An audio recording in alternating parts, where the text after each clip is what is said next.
اعوذ باللہ من الشیطان الرجیم بسم اللہ الرحمن الرحیم۔ ناظرین السلام علیکم۔ پیارے دوستو، ایک مرتبہ نبی کریم صلی اللہ علیہ وآلہ وسلم کی پیاری ذات پہ درود پاک کا تحفہ بھیج دیں۔ ناظرین، آج ہم آپ کو اصحاب کہف کا واقعہ سنانے جا رہے ہیں۔ پیارے دوستو، اس سے پہلے اگر ابھی تک آپ نے ہمارے چینل کو سبسکرائب نہیں کیا تو اس طرح کے معلوماتی واقعات سننے کے لیے ہمارے چینل کو ضرور سبسکرائب کر دیں۔ ویڈیو اچھی لگے تو ویڈیو کو لائک اور شیئر ضرور کریں اور اپنی رائے کا اظہار کامنٹ سیکشن میں ضرور کر دیا کریں۔ پیارے دوستو، ایک ظالم بادشاہ دقیانوس جو شخص بتوں کی پوجا نہ کرتا اسے قتل کروا دیتا تھا۔ ایک دن ایمان والوں کے قتل کا منظر دیکھنے کے لیے چند نوجوان آئے۔ اللہ عز و جل نے ان کی آنکھوں سے پردے ہٹا دیے تو انہوں نے دیکھا کہ جس مومن کو بھی قتل کیا جاتا ہے فرشتے آسمان سے اترتے ہیں اور ان کی روح اپنے ساتھ لے جاتے ہیں۔ یہ ایمان افروز منظر دیکھ کر وہ سب نوجوان ایمان لے آئے۔ بادشاہ دقیانوس کو سفر پر جاتے ہوئے اس بات کا علم ہوا تو اس نے انہیں 3 دن کی مہلت دی کہ میرے واپس آنے تک ایمان سے پھر جاؤ ورنہ تمہیں قتل کر دیا جائے گا۔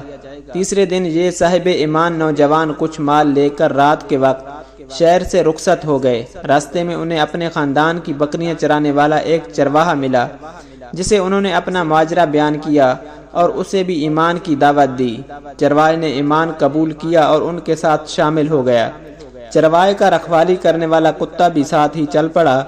یہ سب سفر کرتے کرتے صبح کے وقت شہر سے 6 میل دور ایک غار میں پہنچے اور کھانا تقریباً کھا کے سو گئے۔ یہی وجہ ہے کہ انہیں اصحاب کہف یعنی غار والے کہا جاتا ہے۔ بادشاہ دقیانوس کو سفر سے واپسی پر اصحاب کہف کے غار میں پناہ لینے کا پتہ چلا تو اس نے غار کے منہ پر دیوار بنوا دی تاکہ وہ بھوک اور پیاس کی وجہ سے یہیں انتقال کر جائیں اور یہی غار ان کی قبر بن جائے۔ جس حکومتی ملازم کو یہ کام دیا گیا اس نے اصحاب کہف کے نام، تعداد اور ان کا پورا واقعہ عمدہ قسم کے سیسا، ایک سیاہی مائل نیلے رنگ کی دھات جس سے بندوق کی گولیاں اور چھرے وغیرہ بنائے جاتے ہیں، فیروز الغات سے بنی تختی پر لکھوایا اور اسے تانبے کے ایک صندوق میں بند کر کے دیوار کی بنیادوں میں رکھوا دیا۔ اصحاب کہف تقریباً 309 سال تک مکمل سوئے رہے۔ اسی دوران کسی بھی آواز کے سبب ایک لمحے کے لیے بھی بیدار نہ ہوئے۔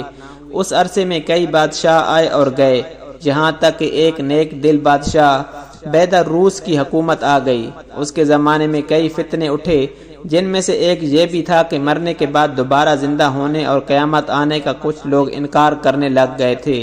بیدر روس نے یہ حالت دیکھ کر بارگاہ الہی میں فریاد کی، یا اللہ عز و جل کوئی ایسی نشانی ظاہر فرما جس سے لوگوں کو مرنے کے بعد دوبارہ زندہ ہونے اور قیامت آنے کا یقین ہو۔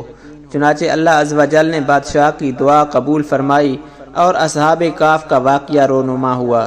پیارے دوستو، اس طرح کے معلوماتی واقعات سننے کے لیے ہمارے چینل کو ضرور سبسکرائب کر دیں۔ ویڈیو اچھی لگے تو ویڈیو کو لائک اور شیئر ضرور کریں اور اپنی رائے کا اظہار کامنٹ سیکشن میں ضرور کر دیا کریں۔